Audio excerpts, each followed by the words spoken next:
I'm J.R. Church. Welcome to today's analysis of the news. Albert Pike was one of the most colorful characters in American history. It is said that he was born on December 29, 1809 in Boston, was the eldest son of 6 children born to Benjamin and Sarah Andrew Pike. He studied at Harvard and later served as Brigadier General of the Confederate Army. After the Civil War, Pike was found guilty of treason and jailed, only to be pardoned by President Andrew Jackson on April 2, 1866, who met with him the next day at the White House. On June 20, 1867, Scottish Rite officials conferred upon Johnson 32nd degree Freemasonry degrees. Pike was said to be a genius, able to read and write 16 languages. He was one of the founding fathers of the head of the ancient accepted Scottish Rite of Freemasonry, being the Grand Commander of North America Freemasonry from 1859, and retained that position until his death in 1891. In 1869, he was the top leader of the Knights of the Ku Klux Klan. Pike was said to be a Satanist who indulged in the occult, and he apparently possessed a bracelet which he used to summon Lucifer, with whom he had constant communication. He was the Grand Master of a Luciferian group known as the Order of the Palladium, or of Sovereign Council of Wisdom, it's also been called, which had been founded in Paris in 1737. Now, General Albert Pike was the only Confederate general with a statue on federal property in Washington, D.C. He was honored not as a commander or even as a lawyer, but as Southern Regional Leader of the Scottish Rite of Freemasonry. The statue stands on a pedestal near the foot of Capitol Hill between the Department of Labor building and the Municipal building between 3rd and 4th Streets on D Street Northwest. Now, I tell you all of this because it is said that he received a vision from his mentor, Mr. Lucifer, I guess, on August 15, 1871. And William Guy Carr, former intelligence officer in the Royal Canadian Navy, wrote a book called Satan, Prince of this World, in which he gives this information. He said that he received this information from a book written by Cardinal Caro Rodriguez in Santiago, Chile, who wrote in 1925 a book called The Mystery of Freemasonry Unveiled. And in this book, in 1925, it is said that he wrote a letter to a man named Mazzini in which he described this dream. And in the dream, he predicted 3 world wars. The First World War, he said, must be brought about, and I'm quoting from Albert Pike.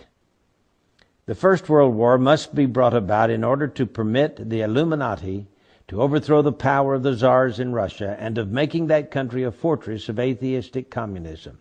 The divergences caused by the agents of the Illuminati between the British and German empires will be used to foment this war.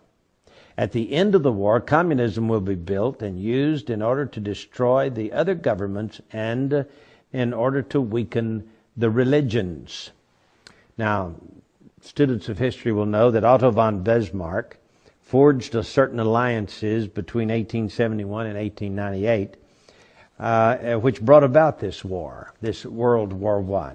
And Otto von Bismarck here says that he was a co-conspirator with Albert Pike, and he was the one instrumental in bringing about the First World War. Well, that's the First World War. Then he dreams that there must be, he is given in this visionary dream, a Second World War. Now remember, this was in 1925 that it became public in this book written by a cardinal from Santiago, Chile, Rodriguez.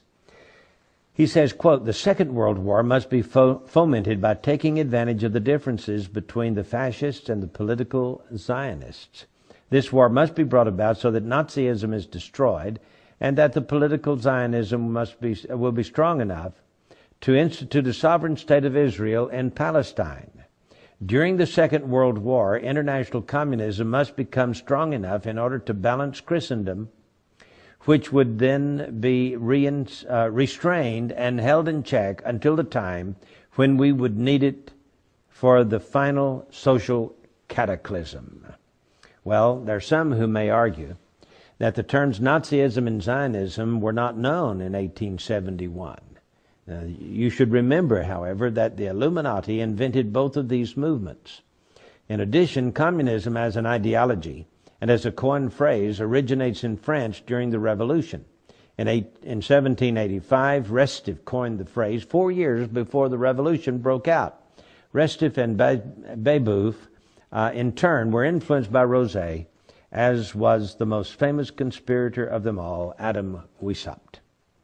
Then he has this vision, in this vision, not only one world war and two world wars, but here comes the third world war. He says, and I quote, "The third world war must be fomented by taking advantage of the differences caused by the agents of the Illuminati between the political Zionists and the leaders of the Islamic world." Yeah, that's what he says.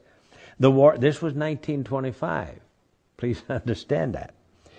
At least 1925. May go all the way back to 1871, as is purported to do, but at least it was written in a book and published in 1925. So he says, after World War I was just over a few years, and before World War II even started, he's now thinking about this Third World War, and it says that it will be caused by the differences between the political Zionists and the leaders of the Islamic world. The war must be conducted in such a way that Islam, the Muslim Arabic world, and political Zionism, the State of Israel, mutually destroy each other.